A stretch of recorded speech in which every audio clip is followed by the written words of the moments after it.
tarde, turma. Tudo bem? Boa tarde. Boa tarde. Estava falando com o microfone desligado aqui. Como é que vocês estão? Estão bem? Uhum. Quem puder aí, gente, vamos ligar a câmera, vamos participar. Quem está entrando aí agora, pode ligar a câmera. Já vai começar, só vou dar uns minutinhos. Só para justificar, gente, a minha ausência semana passada, eu não passei bem, tá? E aí não teve como eu dar aula para vocês, tá bom? Então a gente vai Tudo dar bem. continuidade hoje. Vamos aguardar mais um pouquinho para ver se mais alguém entra. Já vou começar já.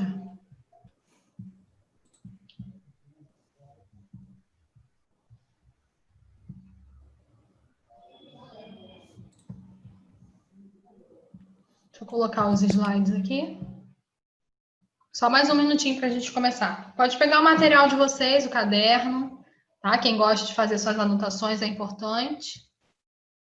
Peguem o caderno de vocês. Qualquer dúvida, sinalizem.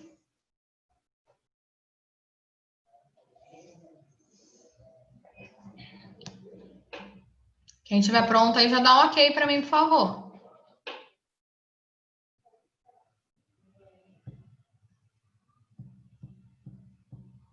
Isso, Maria, Felipe, Cauane, Gabriel, isso aí. Caio, Júlia, ok. Vamos começar então, tá?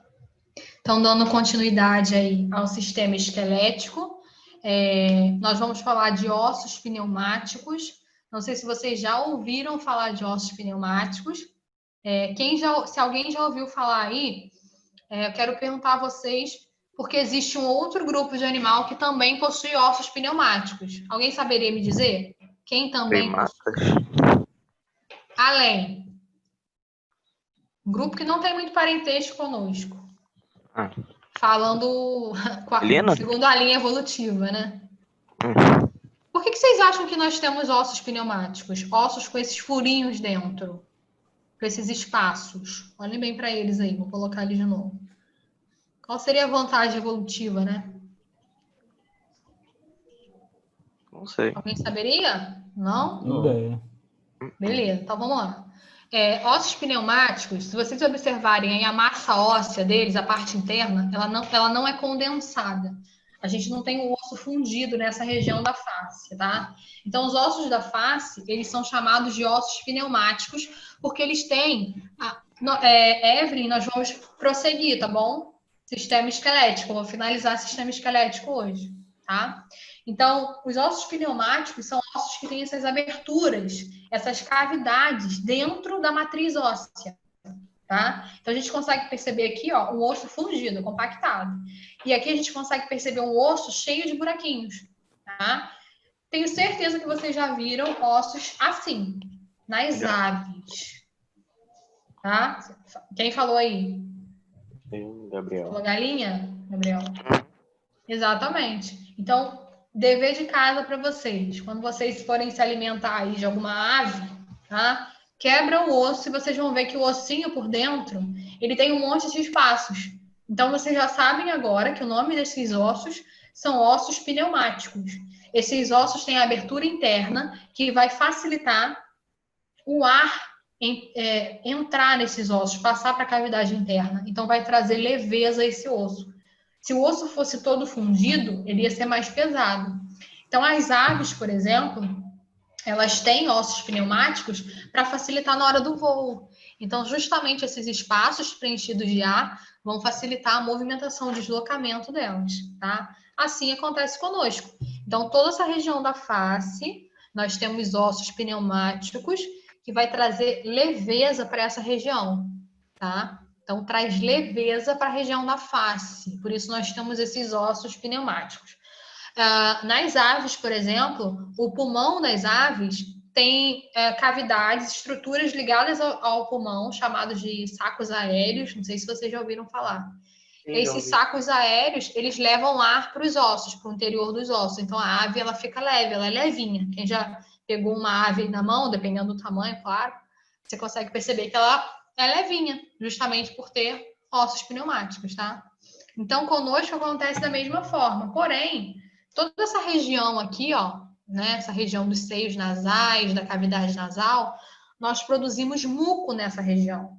Esse muco ele vai servir para facilitar, né, o aquecimento do ar, a umidade do ar que a gente vai estar respirando. Então, vai servir para preparar o ar que a gente vai inalar, né, para ele chegar direitinho para os nossos pulmões.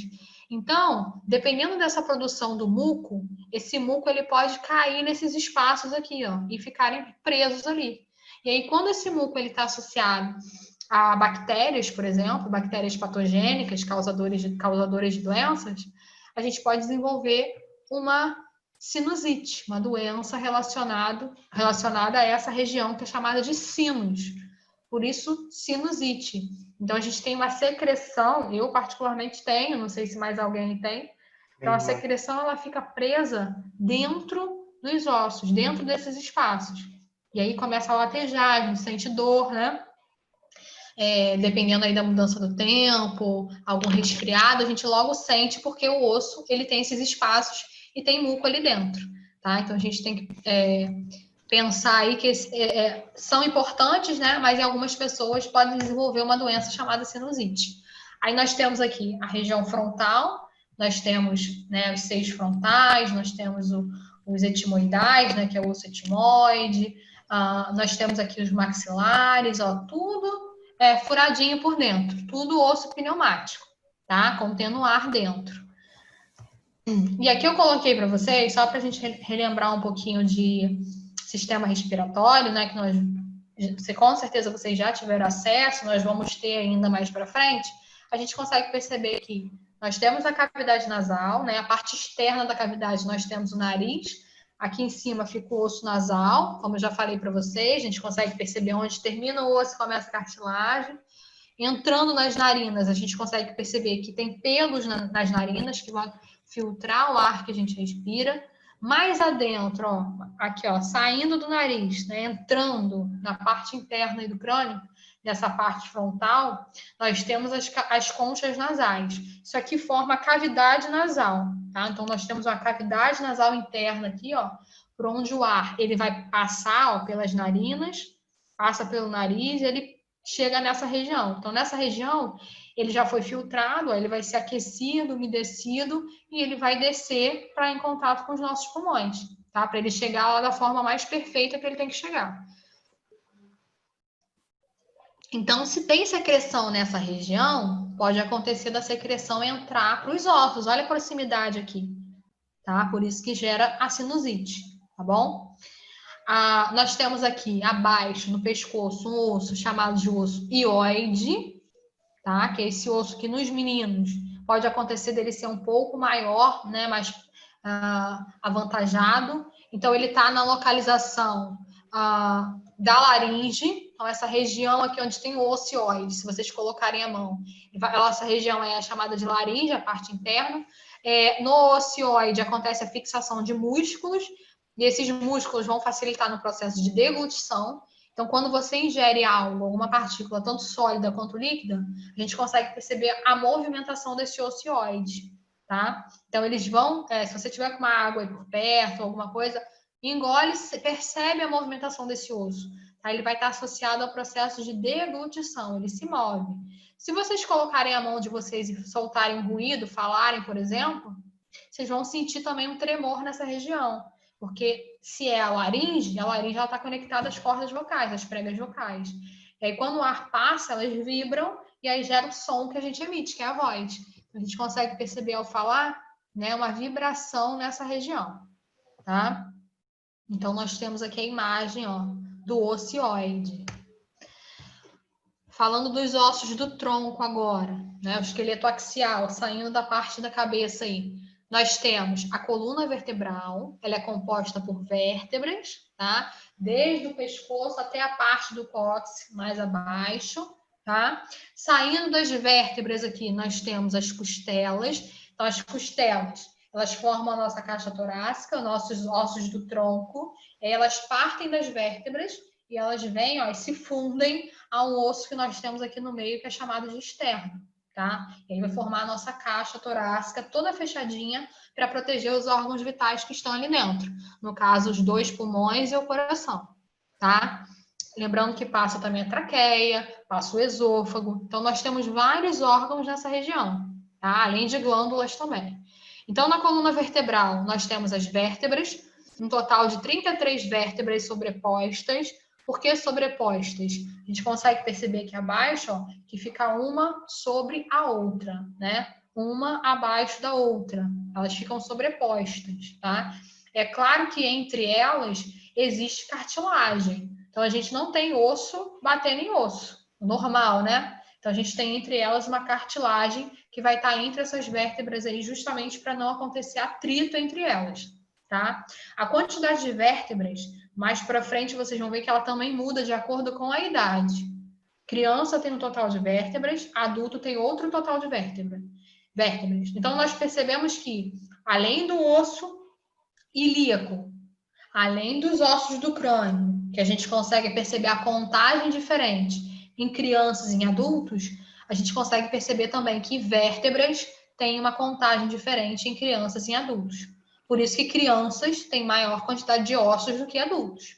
Beleza? Vocês não podem se esquecer disso, tá? Então, costelas, nós temos 12 pares. 12 de um lado, 12 do outro. Tá? Um total de 24. Então, nós temos 12 pares de costelas. As costelas, elas não são iguais. A professora, é óbvio, né? O tamanho delas é diferente. Não somente o tamanho, tá, gente? Elas têm uma diferença muito característica e importante para vocês diferenciá-las. Então, nós temos as costelas que são chamadas de verdadeiras, as costelas que são chamadas de falsas e as costelas que são chamadas de flutuantes. Então, hoje vocês vão diferenciar os tipos de costelas que nós temos, tá? Lembrando que todas elas protegem os órgãos vitais que nós temos. E que elas se encaixam desde as vértebras até o osso externo, que é um osso mediano, que fica localizado nessa região. E atrás dele, vocês sabem que tem coração, né? Então, anatomia da coluna vertebral, tá? Então, nós temos aí várias vértebras sobrepostas. Olha como é que ela é grande. A gente consegue perceber, gente, vista lateral, ó, que ela não é reta. Vocês estão percebendo que tem uma curvatura? Ela faz uma curva, ó. Ela tem um desenho. Se a gente olhar de frente, a vista frontal, ela vai ser reta. Se ela não for reta, ela vai ter alguma lesão. Mas vista lateral, ela tem uma curvatura. Deu para entender? Se nós olharmos o indivíduo de frente, a coluna vai ser retinha. É normal, né? Mas se você olhar a vista lateral, ela vai ter uma curvatura, tá? Essa curvatura é normal, justamente para reduzir o impacto do dia a dia, tá? Justamente para amortecer toda a ação que nós temos aí ao longo do dia, tá? Então, nós vamos conhecer agora os tipos de vértebras. Então, de acordo com a localização, nós temos diferentes nomenclaturas. Então, nós temos aqui, prestem atenção, as vértebras que partem, né, do pescoço. Nós temos as vértebras que são chamadas de cervicais. Vocês já devem ter ouvido falar nessas palavras, mas preste atenção agora para a localização delas, tá? Então, nós temos as cervicais, ó, localização aqui, rosinha. Nós temos as torácicas, ó. Nós temos as lombares, que é nessa região aqui abaixo, da lombar, por isso lombar, que tem as vértebras lombares aqui. E aqui nós temos um osso que é chamado de sacral, que é onde tem as vértebras sacrais e as vértebras coxígenas, que é esse rabinho aí final da coluna, essa partezinha final, que no adulto é condensado, é fundido, mas na criança tem divisão. A gente vai ver isso daqui a pouco, tá? Vocês conseguem perceber que as vértebras, desde a cervical até a lombar, elas são parecidas, tá? Duas delas são diferentes, que eu vou mostrar mais para frente para vocês, mas o formato delas são parecidas. E outra coisa, quem não observou, observe agora.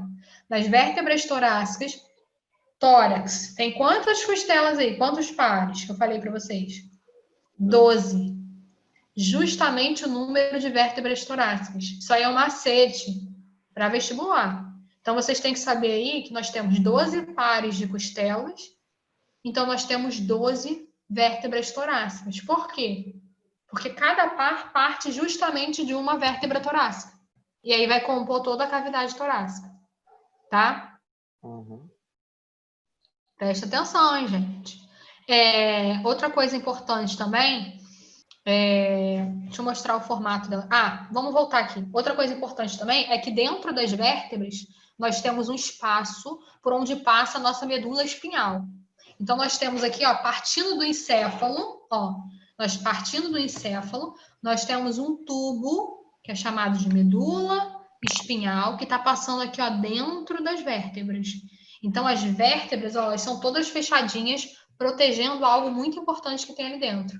Então, assim como o crânio protege o encéfalo, todos os órgãos que a gente tem aqui dentro, partindo do encéfalo, nós temos a medula. Então, a medula também tem que estar toda protegida. Então, ela fica dentro das nossas vértebras, tá?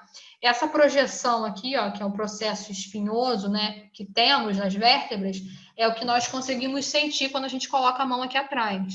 Então, a gente consegue perceber como se tivesse um monte de carocinhos. A gente consegue perceber essas partes aqui das vértebras, tá? Quando a gente coloca a mão aí atrás. Outra coisa importante é que entre as vértebras, ó, nós temos discos intervertebrais, que são cartilagens.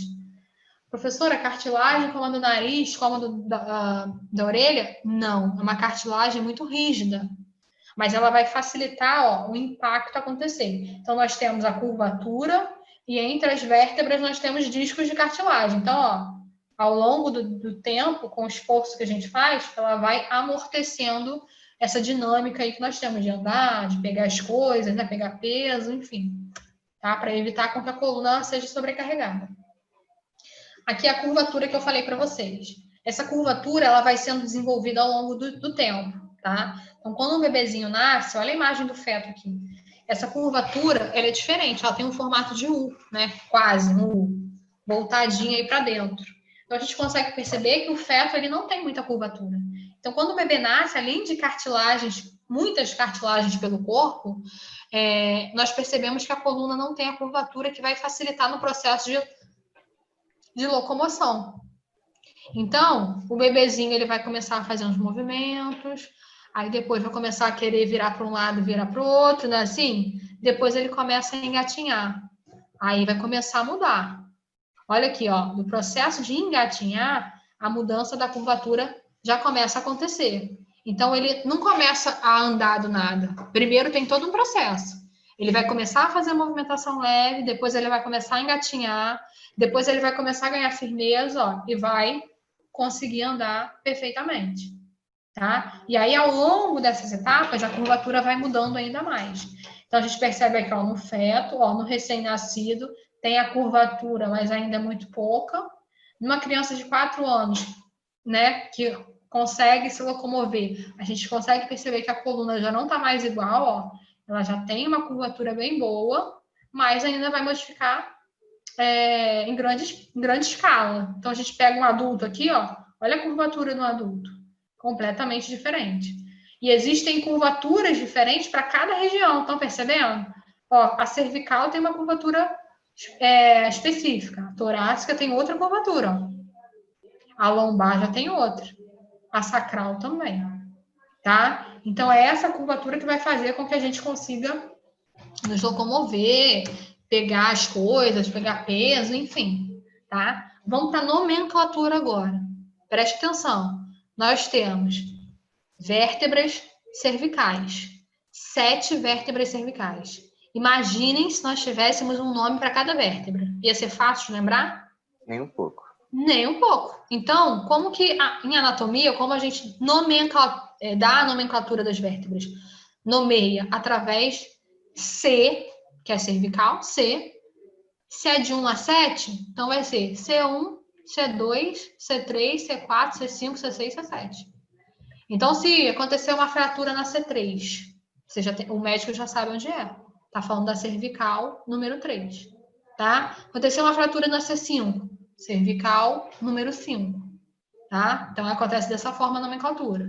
Torácica, são 12, mesma coisa. T1, T2, T3, até T12.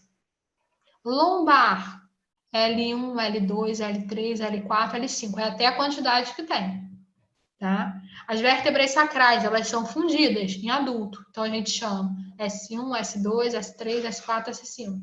Então é assim que se dá a nomenclatura da coluna vertebral, tá?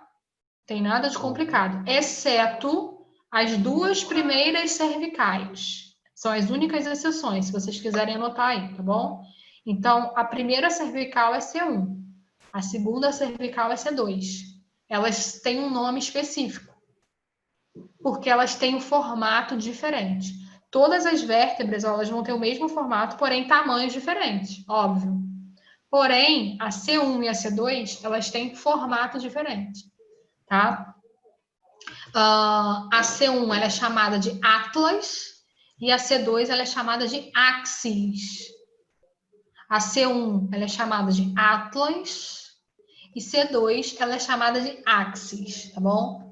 Então, na contagem, falei para vocês que há diferença. Então, nas crianças, há uma contagem de 33 vértebras e no adulto, há a contagem de 25 vértebras. Por quê?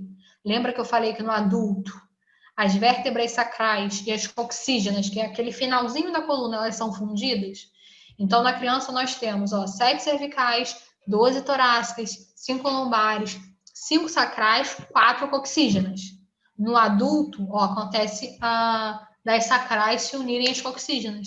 Então, nós temos aqui 7 cervicais, 12 torácicas, 5 lombares e 1 sacral. Já mudou, isso aqui já foi fundido. Então, um total de 25 vértebras, tá? Mais um motivo para a contagem de ossos em criança ser diferente. Aqui eu mostrei para vocês a coluna, a cervical, tá? Isso aqui é a imagem da cervical. Então, nós temos aí da primeira até a sétima, ok. A gente consegue perceber que há uma organização, porém, se a gente olhar aqui do lado, a C1, como eu falei, a C2 são diferentes. Olha o formato das vértebras. As vértebras têm esse formato aí, ó. O corpo da vértebra tem uma abertura aqui, que é o orifício vertebral, que é por onde passa a medula espinhal, ó, tá passando aqui dentro das vértebras.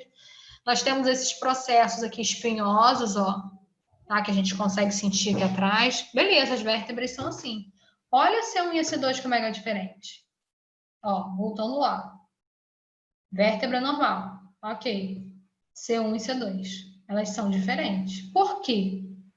Justamente para facilitar o processo de rotação no pescoço. Essa rotação que nós temos aqui, ó, a gente não tem muitas partes do nosso corpo, né? Essa rotação perfeita. Então, a C1 e a C2, elas vão ter um encaixe perfeito que vão permitir essa rotação. Então, a Atlas, que é a C1, ela é mais redondinha, tá? E a C2, que é a Axis, perdão, ela vai se encaixar na Atlas, ó. E aí, vai permitir com que a gente tenha essa rotação aqui, ó. No caso, a rotação do pescoço. Tá? Então, vai ser um encaixe perfeito para a gente movimentar essa região da cabeça. Por isso que elas são diferentes, tá? Então, percebam, deem importância a isso aí, porque pode cair no vestibular e como uma pegadinha. Muitos pensam que são todas parecidas, né? Mas há exceções. Então, Atlas e Axis são as exceções, justamente para a rotação do pescoço acontecer. Tá? A gente consegue perceber que as vértebras, ó, uma se encaixando na outra. Olha o espaço aqui no meio onde a medula espinhal vai passar. Tá? Beleza. Mais uma vez, a gente consegue perceber aqui, ó, toda a conformação da coluna, a curvatura, o encaixe de vértebras. A gente consegue perceber que entre as vértebras tem discos de cartilagens, tá? Que vai diminuir o impacto ao longo da vida. E que a Atlas e a Axis são diferentes. Ó, dá para ver nitidamente aqui, ó, elas duas aqui, tá? Aqui nós temos o encéfalo, nós temos o cérebro, cerebelo, tronco encefálico, beleza. Nós temos o crânio protegendo isso tudo aqui. Mas partindo do sistema nervoso central, né, do encéfalo, nós temos também no sistema nervoso central a medula espinhal, que é esse tubo aqui, ó, por onde está passando a informação. Então, é muito importante, ela tem que estar toda protegida. Então, olha as vértebras aqui, ó. Elas se fundem de uma forma que protege a medula espinhal que está passando aqui dentro. Tá? Justamente para não acontecer nenhum dano para ela, porque vai interromper a informação que está sendo enviada pelo cérebro. Partindo da medula, a gente consegue perceber, ó, em amarelo aqui, ó, os nervos. Os nervos, eles fazem parte do sistema nervoso periférico. Então, eles começam a se ramificar da medula para todo o corpo, para levar informação ou trazer informação para o cérebro.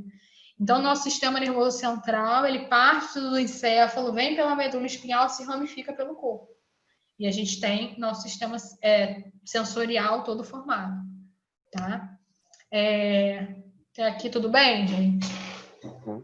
Dando continuidade aí, nós temos a divisão da coluna vertebral. Então, como eu falei para vocês, são 12 vértebras torácicas. Então, nós temos aí T1 a T12. Então, nós temos T1, T2, T3, até a T12.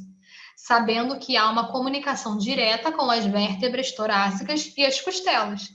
Então, se são 12 torácicas, são 12 pares de costelas, uma saindo de cada lado da torácica. Tá? Não se esqueçam disso.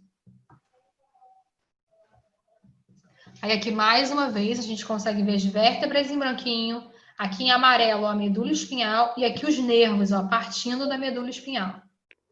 Aqui a gente consegue perceber os discos de cartilagem, tá? Para reduzir o impacto aí. Professora, mas se acontecer uma ruptura dessa cartilagem, se a cartilagem se desgastar com o tempo, uma pessoa que trabalha anos aí com esforço físico bruto, né? O que vai acontecer? Depende. Vocês já ouviram falar de hérnia de disco? É uma das possíveis doenças desenvolvidas aí pelo desgaste da cartilagem. Então, se você tem um disco ali de cartilagem rígida, só que essa cartilagem extravasou, se desgastou, você vai ter osso batendo com osso. E aí você vai ter um atrito ósseo, você vai ter dor, porque o osso ele tem vaso sanguíneo, ele tem sistema nervoso, então a gente sente dor no osso. E mais ainda, você vai ter ali dentro a medula espinhal sendo danificada, porque vai estar acontecendo uma pressão ali que pode prejudicar a medula e os nervos que estão partindo ali. Então a pessoa sente muita dor, não só no local, mas em outro órgão, dependendo da onde que aquele nervo está partindo, né? Para qual área do corpo. Pode acontecer de uma região ficar dormente, da pessoa ter dificuldade de se locomover. E há casos que a pessoa tem que passar por um processo cirúrgico para poder tentar colocar no local, né, um outro disco para poder reverter esse quadro. Tá bom? Aqui eu coloquei para vocês uma atleta, não sei se vocês conhecem, Laís, ela é uma atleta que ela sofreu uma lesão na C3, na cervical, na vértebra cervical C3, e aí comprimiu completamente a medula, tá? Sendo que se dentro da medula passa o canal medular, toda a informação para aqui, ó. Se houve um desgaste na medula, comprimiu a medula, ela vai paralisar daqui para baixo. Então, hoje ela é tetraplégica, ela não consegue se locomover, justamente porque teve um rompimento aqui, ó, na C3, então a informação que o encéfalo manda não consegue se desenvolver ao longo da medula espinhal, porque ela foi interrompida.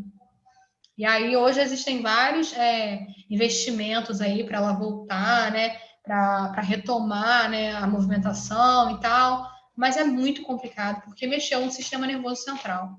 E coloquei isso para vocês darem importância, tá, a essa parte do corpo. Então, cabeça e coluna são áreas muito importantes do nosso corpo, assim como outras áreas são.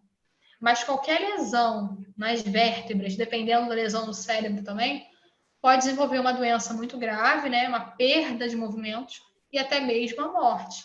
Então, a gente tem que ter cuidado aí com essa área do corpo, com essa parte do corpo, tá? Falando de costelas agora, nós temos os tipos de costelas. Então, nós temos, como eu falei, costelas verdadeiras, falsas e flutuantes. Então, nós temos 12 pares. 7 pares são as costelas verdadeiras. 3 pares são as costelas falsas. E 2 pares são as costelas flutuantes, formando um total de 12 pares de costelas. Tá? Agora, por que verdadeira? Por que falsa? Por que flutuante? Então, nós temos aqui as verdadeiras. Prestem atenção aqui, ó. Vamos nesse desenho aqui abaixo, que está com rascunho aqui para vocês entenderem melhor. Então, nós temos as vértebras, ó, coluna vertebral. Nós temos o externo aqui na frente. Nós temos as vértebras partindo costela partindo das vértebras e se encaixando aqui no externo. Olha que bonitinho, ó. T1 se encaixou no externo. T2, T3 se encaixou. 4, 5, 6, 7 se encaixou também. Beleza. Essas são as 7 verdadeiras. Elas partem das vértebras individualmente e se comunicam com o externo. Essas são as verdadeiras. Vamos para as falsas. Olha o que acontece aqui, ó. A 8ª, a 9ª e a 10ª. Olha só. Essa daqui chega aqui, ó, e ela não se comunica ao externo. Ela se funde à 7ª. Estão vendo aqui, ó? Ela não se funde aqui no externo. Ela para e se funde na 7ª. Olha a 9ª. Ela vem, ó, se funde na 8ª. Olha a 10ª. Ela vem e se funde na 9ª. Então, elas são chamadas de costelas falsas, porque elas não se fundem diretamente ao externo. Então, são 3 pares de costelas falsas, porque 3 desse lado, 3 desse lado, não se fundem ao externo. E as flutuantes, os 2 pares? Olha elas aqui, ó. Elas não chegam nem a se fundir entre elas. Elas já param por aqui mesmo. 11ª, 12ª. Então, elas são flutuantes. Elas ficam ali paradinhas, ó. Elas não se comunicam e nem se comunicam ao externo. Tá? Quando a gente tem a costela se comunicando ao externo, a gente consegue ter essa caixa torácica fechada, protegendo os órgãos vitais. Agora, professora, já que as flutuantes, elas não se comunicam ao externo, qual é a função delas? Elas vão estar protegendo o que se elas não se fundem ao externo? Os rins. Olha a localização delas. Então, elas protegem, de certa forma, o órgão que a gente tem ali na parte de trás. Tá? Então, por exemplo, existe um procedimento estético onde essas costelas são retiradas. Não sei se vocês já ouviram falar. Tá? Então, as flutuantes, elas podem ser retiradas em alguns procedimentos estéticos. Beleza, gente. A pessoa quer ficar com a cintura fininha e tira a flutuante. Ah, vai morrer? Não. Mas dependendo do que acontecer com ela, qualquer lesão naquela região, ó, nessa região aqui, vai estar atingindo diretamente aos rins. Que a gente já, né, nós já estudamos o sistema excretor, nós já vimos que é um órgão de extrema importância e um órgão sensível. Então, de certa forma, ela vai estar botando em risco um órgão muito importante do corpo dela. Tá bom? Nós temos o osso externo, ele é um osso plano, e ele é o osso que é dividido em 3 partes também, tá? Então, nós temos aí o manúbrio, que é essa parte aqui de cima, o corpo do externo, no caso, e o processo tifoide. Tá? Esses nomes aqui são bem específicos, é só estou mostrando para vocês que há uma divisão ali também, mas vocês não precisam saber essa divisão, vocês precisam saber o nome dele, é o externo, a importância, a localização. Tá? Aqui nós temos os membros superiores, então nós temos nos membros superiores as clavículas, que são 2 escápulas, 2 húmeros, 2 rádios, 2 unas.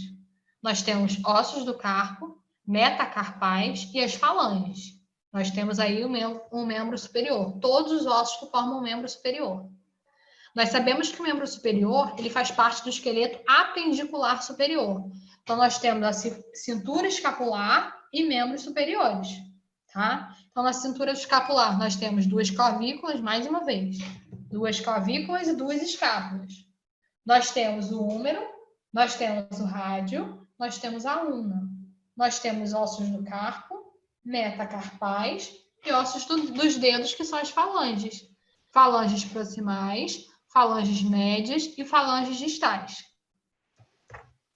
Aqui eu coloquei alguns ossos para vocês, para a gente tentar analisar sem a nomenclatura, tá? Então, a gente consegue perceber esse osso aqui, ó, que ele possui uma curvatura. Ele não é um osso retinho, ele tem uma curvatura específica. Se vocês colocarem a mão aqui em vocês vão perceber que a clavícula ela tem uma curvatura. Tanto é que a gente consegue localizar até uma parte mais altinha aqui em cima, ó. A gente consegue ver, né, essa parte aqui dela. Então, ela tem uma curvatura específica.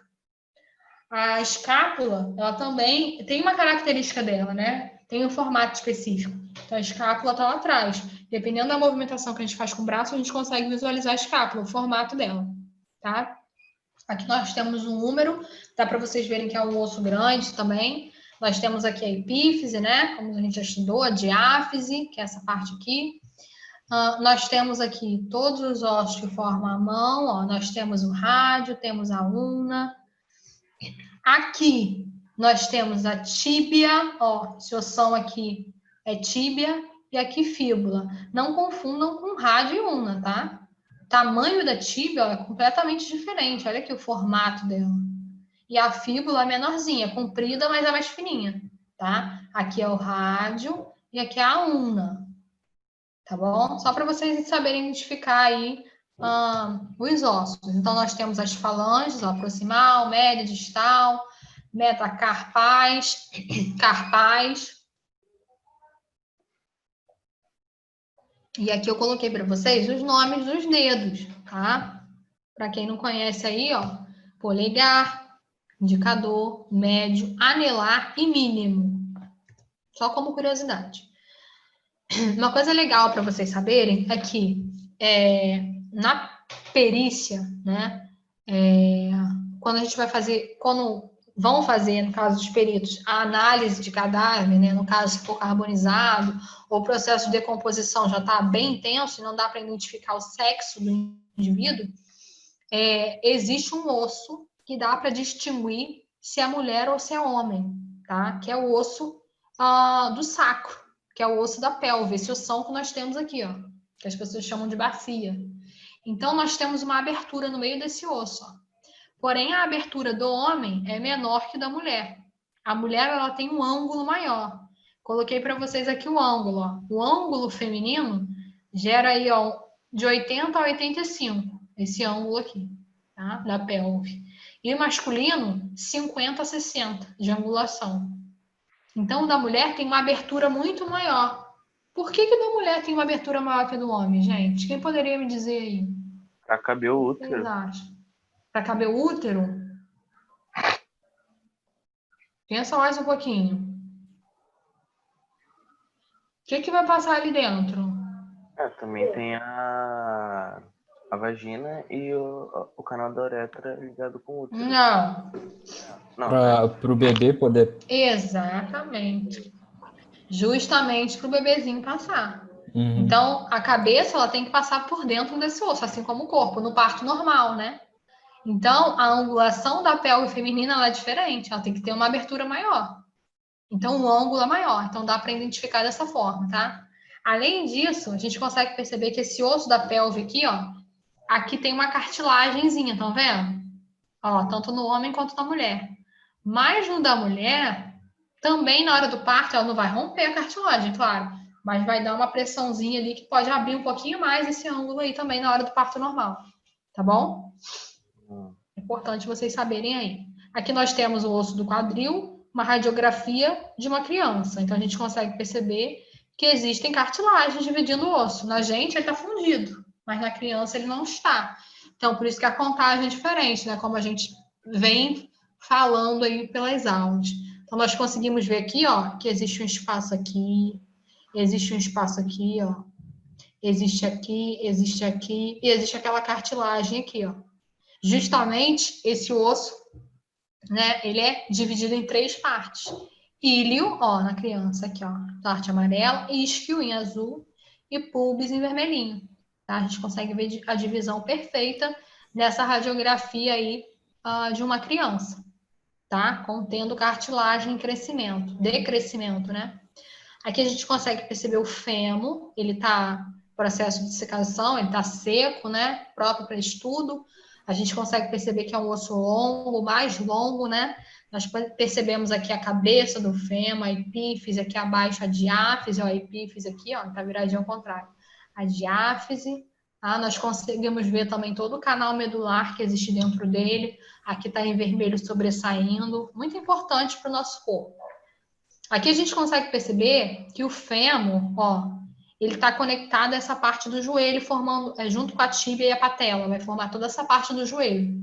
Então, nós percebemos que os ossos, eles não são juntos. A gente tem cartilagem que vai diminuir o atrito, né? Reduzir o atrito entre esses ossos. Então, aqui nós temos, por exemplo, na cabeça do fêmur, ele é composto aqui por cartilagem. A tíbia também. E aqui nós temos a patela. tá? A patela tá aqui do lado, ó. É esse osso aqui, tá bom? Então, vamos perceber o indivíduo em pé. Olha para essa imagem aqui, ó. Aqui tá o fêmur, aqui tá a patela e aqui tá a tíbia e a fíbula aqui do lado, tá? Quando a gente senta, olha o que acontece com o fêmur. Olha a angulação que ele faz. Ele tá assim, ó. Ele faz assim, ó. Ou seja, a cartilagem agora está exposta para o meio externo, certo? Então, a patela, olha onde ela se encaixa aqui, ó. Justamente ela escorrega, o fêmur escorrega aqui, ó, e vai proteger essa parte de cartilagem que agora está exposta. Então, a patela ela vai ficar protegendo essa cartilagem. Então, a gente consegue, ó, se ajoelhar, por exemplo, sem danificar aí essa cartilagem. Tá? Então, a patela é um órgão muito importante para o nosso joelho, para evitar esse desgaste da cartilagem. É claro que acontece, né? Ao longo do tempo, a atividade, movimentação errada, enfim. Mas a patela vai ajudar nessa função aí, tá? Então, o fêmur, ele se desloca, não é se deslocar de sair do lugar. Ele se movimenta, né? E fica numa posição onde a patela se encaixa perfeitamente, tá? Evitando aí o desgaste da cartilagem. Nós temos aqui um osso, os ossos da perna, nós temos a tíbia, ó, o maiorzão aqui, e a fíbula aqui do lado, tá? Aqui mais uma vez, a tíbia e a fíbula. E nós temos aqui do lado a fratura desse osso. Então, aqui fraturou, por exemplo, a tíbia. A gente sabe que o processo de regeneração óssea, ele acontece. Então, a gente está vendo aqui, ó, em A, fraturou. Em B, já está voltando para o lugar. Em C, já começou a produção de células. Ó, em D, já está quase fechadinho. Ó. Em E, já está praticamente aí o osso pronto, né? Normal. Lembrando que fica uma cicatriz, assim como na pele, pode ficar no osso. Mas é chamado de calo ósseo, né? Tem gente que passa a mão, sente um relevo. Então, ali ficou a cicatriz óssea. Tem gente que dá para sentir. Quando acontece a ruptura, a fratura do osso, você tem aí um volume de sangue maior no local. Você tem volume de fluidos corporais também, né? De retenção de líquido. Você tem edema interno, machuca todo o tecido que está em volta. Você tem uma compressão vascular, ou seja, a vascularização daquele local não vai acontecer perfeitamente mais. Comprime a circulação do órgão, no caso aqui fraturou a tíbia. O pé está completamente comprimido, sem circulação, sem muita circulação, né? Tem circulação, mas não vai ser mais do jeito que era. E aí tem que acontecer a imobilização precoce, rápida, da parte mole, ou seja, da parte que não tem mais movimento. Justamente para o próprio corpo fazer a regeneração. Então, nós sabemos que existem células no nosso sistema ósseo, né, esquelético, que são osteoclastos, osteoblastos e osteócitos. Então, os osteoclastos, eles vão limpar o local. Os osteoblastos vão começar a produzir matriz óssea e formar os osteócitos propriamente ditos. Então, nós temos células que vão estar remodelando aquela matriz óssea. Porém, isso leva tempo. Então, você pode perguntar, professora, uma pessoa que fraturou, sei lá, um idoso que fraturou a tíbia e um adolescente vai voltar no mesmo local, no mesmo tempo, da mesma forma, vai ficar perfeito? Não. Então, existem N fatores que vão contribuir para esse remodelamento ósseo. Tanto quantidade de cálcio, quanto idade, tá? Enfim, N fatores. Aqui do outro lado, a gente tem uma fragmentação da tíbia e da fíbula. A gente consegue perceber que esse indivíduo aqui fraturou todos os ossos da perna. Automaticamente, né, ele pode utilizar aí, além da imobilização, equipamentos específicos para esse procedimento aí de remodelagem. Então, são utilizados pinos ou parafusos. Não sei se alguém aqui já utilizou ou viu alguém utilizando no caso de fratura. Então, dependendo da ruptura, eles colocam aí para poder tentar voltar o osso mais ou menos para o lugar, né, para o corpo começar a agir. Tá? E aí, automaticamente, tem um tempo maior para poder reverter esse quadro, né? Aqui eu coloquei para vocês os ossos do pé, mais uma vez, para a gente relembrar. Aqui nós temos ossos do tarso, metatarsais, as falanges, proximal, média, distal. Lembrem-se que eu falei para vocês que o nosso tarso e o nosso carpo, eles são formados por vários ossículos, né? Aqui eu coloquei para vocês esses ossículos.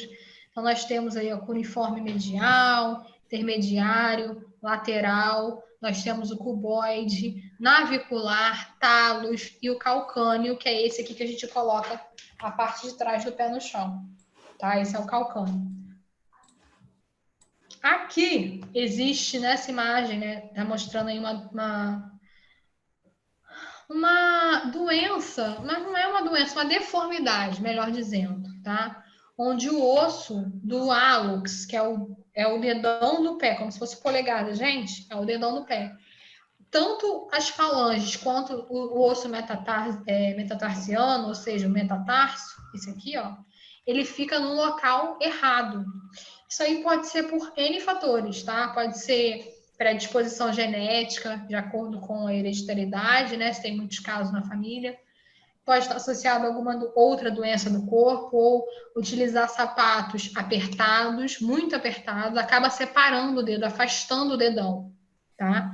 E aí, dependendo da situação, acaba gerando um fator estético, né? E aí tem gente que opta por fazer o processo cirúrgico, dependendo da situação aí. Então, o procedimento consiste em cortar o tecido, solta os tendões e os ligamentos que estão naquele local. Aí, pode ser que faça uma raspagem no osso, justamente para encaixá-lo na posição correta, tanto do metatarso quanto das falanges. Aí, encaixa de novo a articulação no lugar, né? Vem prendendo os tendões, os ligamentos. E aí, depois de um tempo, acontece a cicatrização e o dedo ele volta para o lugar, tá? Como era. Vocês conhecem alguém que tem o famoso joanete? Não. Isso aqui é muito comum. Muito comum, né, gente? E saibam que é hereditário, né? Quem tem aí na família pode ter futuramente aí, tá bom? Então, acontece uma deformidade dos ossos, por isso que fica assim, tá bom? Não é nada que a pessoa tem de grave, não. É o osso mesmo que está se deformando, tá bom? Aqui a gente consegue perceber a regeneração do osso quebrado. Perdendo a voz já. Deixa eu beber uma água aqui. A gente consegue perceber a regeneração do osso quebrado. Então, nós temos aqui, quebrou o osso, vai espalhar um monte de ossículos por dentro, né? Fragmentos de ossos, ó. Além disso, o tecido sanguíneo ele também vai sofrer. Então, vai acontecer todo o processo de regeneração daquele osso. Osteócitos vão limpar o local, osteoblastos vão começar a produzir matriz óssea e aí vai formar os osteoclastos, os osteócitos. E aí, nesse caso, né, a gente vai ter a regeneração do osso. Aí, mas não ficou perfeito. Olha aqui, tem um negócio esquisito aqui, ó. Isso aí é o calo ósseo. É aquilo que eu falei, tá? Esse aqui, no caso, é o fêmur, tá bom? Tentem olhar já para o osso e já identificar qual é aquele osso. Isso é legal para vocês terem uma noção aí do formato. Alguém tem alguma dúvida, gente? Não. Falem aí. Quem tiver dúvida pode falar. Professora, como que acontece a gente conseguir estralar os nossos, por exemplo, os dedos, os braços? Porque nós temos gases dentro do corpo, né? E aí esses gases, eles ficam localizados entre os ossículos, principalmente entre as falanges. Então, quando a gente aperta aqui, ó, tentar, que eu tenho mania de fazer isso. A gente elimina gases, ó. São gases saindo, entendeu? Dessa região. Aí gera esse barulhinho. Ó.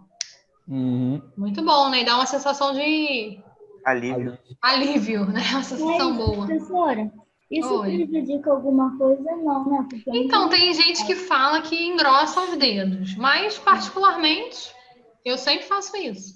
Então, assim, não vi nenhuma alteração, não. Eu tenho tanto costume. Porque tem aqueles mitos e verdades, né? Então, particularmente, até do pé eu tenho mania de ficar fazendo assim. Então, assim, não alterou nada, não. Olha só, eu não vou prosseguir, porque na próxima aula a gente vai falar sobre o sistema articular e o sistema muscular de uma só vez, tá bom? Então, a gente vai finalizar por aqui hoje. Por isso que eu tô dando esse tempinho para bate-papo aí. tá? Tenho tanto costume de estalar os ossos que quando eu levanto da cama, minha coluna já instala umas 10 vezes. Então, tem uma terapia, para quem gosta disso, o Felipe, que perguntou, que se chama quiropraxia. Você já ouviu falar? Aham, meu pai, ele fala muito sobre isso. Isso. Aí ele consegue fazer isso em todos os ossos. Assim, todos, a maioria, né? Na coluna, no pescoço. Aí tem uma movimentação que faz, né? Que ele começa a estralar aí. Doideira é levantar da cama e a pressão cair. Aí tem que ver o que que é, gente. Pode ser alimentação, pode ser labirintite também, que a pessoa fica tonta, né?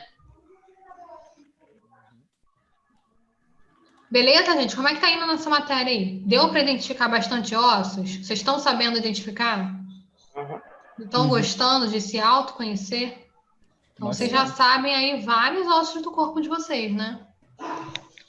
Isso é importante para autoconhecimento, né? Mas alguém quer falar alguma coisa? Não. Não? Semana que vem nós vamos ter, então, sistema muscular e articular.